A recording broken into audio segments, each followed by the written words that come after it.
우리의 3대 목표, 법치 확립, 자유통일 일국 건설의 장이가 되는 세력을 선동세력이라고 합니다. 선동하는 사람이 제일 무섭습니다. 선동하는 사람이 얼마나 무서우냐 하는 것은 촛불 난동을 겪어보셨으니까 아마 실감을 하실 수가 있습니다. 그 선동이 어떤 식으로 먹혀 들어가느냐.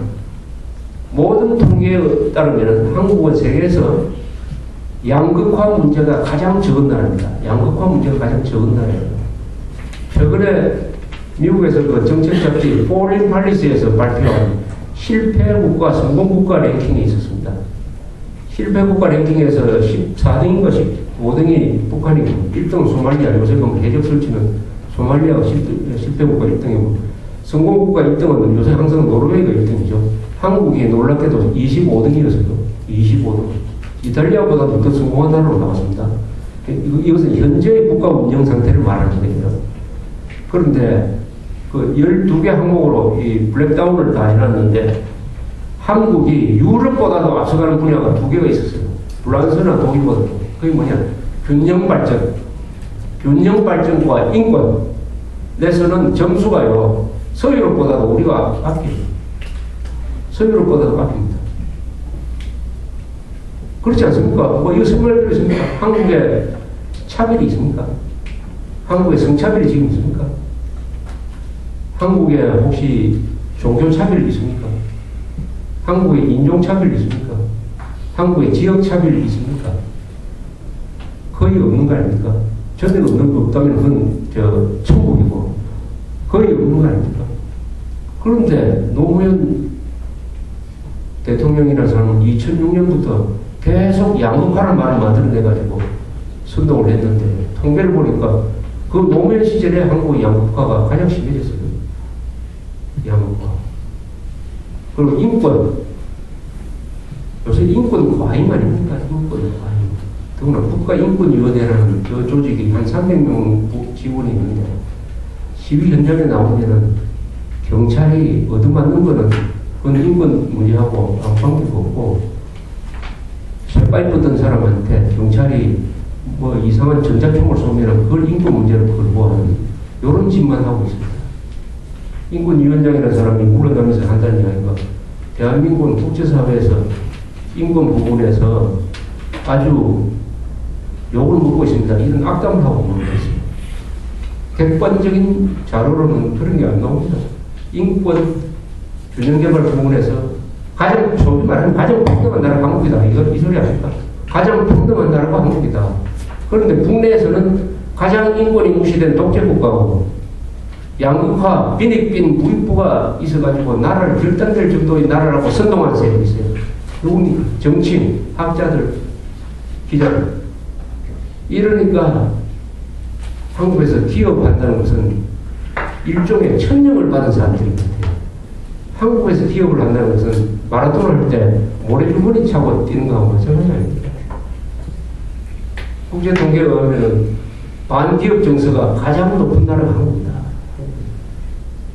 그럼에도 불구하고 이런 대한민국을 만든 데서 저는 어딜 가나 그렇게 얘기합니다. 지난 61년 동안 직종 중에서 제일 공헌을 많이 한 사람이 피로서 나라를 지킨 군 장교단, 그 다음 기업입니다. 기업입니다. 그래서 한국 사회가 잘 되려면 군인, 기업인, 과학자들이 큰 소리 치는 사회가 만들어야 되고 언론인, 정치인, 학자들의 목소리가 낮아져야 되고 사회적 평가도 낮아져야 됩니다. 한국에서 기자, 학자, 정치인처럼 사회적으로 높은 대우를 받는 나라는 이 지구상에 없습니다. 없습니다. 저는 기자들이, 특히 방송기자들이 마이크만 들면 국민을 상대로 설교하는 나라, 9시 뉴스만 하면 될 텐데 설교하는 나라 한국밖에 없습니다. 설교하는 나라. 그럼 어떻게 이걸 만들 것이냐. 이것은 힘의 관계죠. 힘의 관계죠. 힘으로서 해야 돼요. 자본주의 사회에서 주인은 누구냐. 기업인과 기업에 종사하는 사람이 주인이라는 것은 자본주의라는 말 속에 이미 다 들어가 있습니다. 유럽에서 민주주의를 발전시키고 법치를 발전시킨 주체 세력은 다 자본가들이었습니다. 자본가들이 왕을 무너뜨리고 해서 애국자도 피 흘리고 독재자도 피 흘리고 자유라는 것은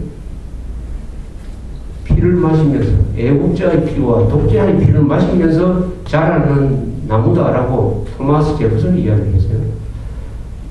그래서 우리 기업인이 기업 종사자들이 이 체제를 자유민주주의 시장경제 체제를 지키는 주체 세력이다. 우리가 주체 세력이다. 군대들이 지켜주는 게 아니고 관료들이 지켜주는 거 아니고 언론이 지켜주는 것이 아니고 자본주의의 주인공인 우리가 이 자유민주주의 시장경제 체제의 주인공이다 하는 이 자기 자신의 존재 가치에 대한 확신, 그리고 이렇게 하는 것이 나라를 위해서 인류를 위해서 옳은 일이다라고 하는 자기 정당성에 대한 확신을 확실하게 가졌으면 좋겠다 하는 생각이 드는 것입니다. 그래서 우리의 기업인들이, 기업에 종사하는 분들이 자존심과 자부심을 확실하게 가지고 오히려 관련 정치인, 언론인을 부리는 입장이 될 때, 주인 입장에서 부리는 입장이 될 때 한국이 정상적으로 될 것이다. 주인이 주인 의식을 가져야지, 주인이 노예 의식을 가지면은 아무리 잘 살아도 그 사람은 살찐 돼지처럼 생각합니다. 남한과 북한을 비교하면 북한은 완전히 야비 늑대 아닙니까? 남한은 살찐 돼지처럼 될 것이에요. 왜냐하면 투지가 없기 때문에. 싸워서 자기를 지키겠다는 투지가 없기 때문에 살찐 돼지처럼 되니까 야비 늑대한테 계속 끌려갑니다. 오늘 한국의 성공 스토리를 이야기를 많이 했지만 사실은 남북한의 이 상황을 지금 들여다보면은 그렇게 한가한 자화자찬을 할 때가 아니라는 생각도 드는 바입니다. 북한은 핵무기를 가지고 있습니다. 동시에 핵무기보다 더 무서운 남한대의 종북 세력을 가지고 있어요. 김정일 손에는 두 개의 무기가 있습니다. 하나는 핵무기, 하나는 남한에서 자기가 명령만 내리면 수백만을 폭동에 동원할 수 있는 대중 조직을 가지고 있습니다. 그런데 하나가 부족하죠. 주한미군만 철수시키면은 한미동맹만 깨버리면은 1대1로 싸울 때 자신 있다고 생각합니다. 김정일이는 자신 있다고 생각합니다. 내가 김정일이라도 자신 있게 생각할 거예요. 핵무기가 가지고 있는데 남한에 무슨 재래식 무기 그 아무리 좋아도 쓸데없다. 비대칭형 상황에서는 인진도란 때 조총으로 무장한 왜군하고 활로 무장한 조선군이 싸우니까 어떻게 됐습니까? 핵무기와 재래식 무기의 대결에서 이길 수 있는 방법은 없어요. 그 다음에 한미동맹이다.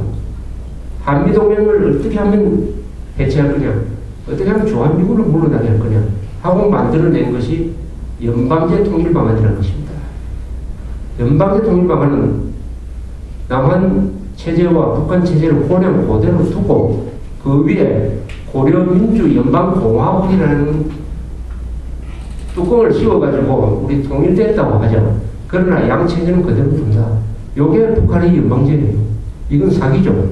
그건 통일이 아니죠. 통일은 이념의 통일을 의미하는 것입니다. 그런데 그런 사기적인 연방제 통일 방안을 딱 가지고 와가지고 남한한테 계속 던졌어요. 우리가 그걸 모릅니까? 그런 사기에 누가 넘어갈 사람이 있었어요. 그래서 남한에서 연방제 통일 주장하면은 모조리 적어가지고 기소해가지고 다 감옥에 보냈습니다. 연방제 통일하는 주장하는 자들이 가장 악질적인 친북 세력이라는 걸 다 알기 때문에 다 유죄 판결을 받습니다. 법원에서도 연방제 통일 주장하면은 이건 북한을 독재한 거다. 사실은 적화 통일 주장이다. 이렇게 우리가 분쇄를 해왔습니다. 그랬는데 2000년 6.15 선언에서 연방제 통일 방안이 등장했어요. 6.15 선언 제2항은 이렇게 되어 있습니다. 남과 북은 남측의 연합제 안과 북측의 연방제 안이 공통점이 있다는 것을 인정한 바탕에서 그 방향으로 통일을 진행한다. 이렇게 하기로 했습니다. 통일 진행한다. 이렇게 해가지고 북한의 연방제 통일 방안이 사실상 한국 대통령이 합의해주는 꼴이 되어버렸습니다. 남측의 연합제와 북측의 연방제는 공통점이 없어요. 공통점이 없는 것을 있다라고 해놓고 도장을 찍어버렸습니다. 그래서 연방제 통일 방안을 주장하는 사람들이 한국의 친북 좌익 세력들 중에서 많이 생기게 됐습니다.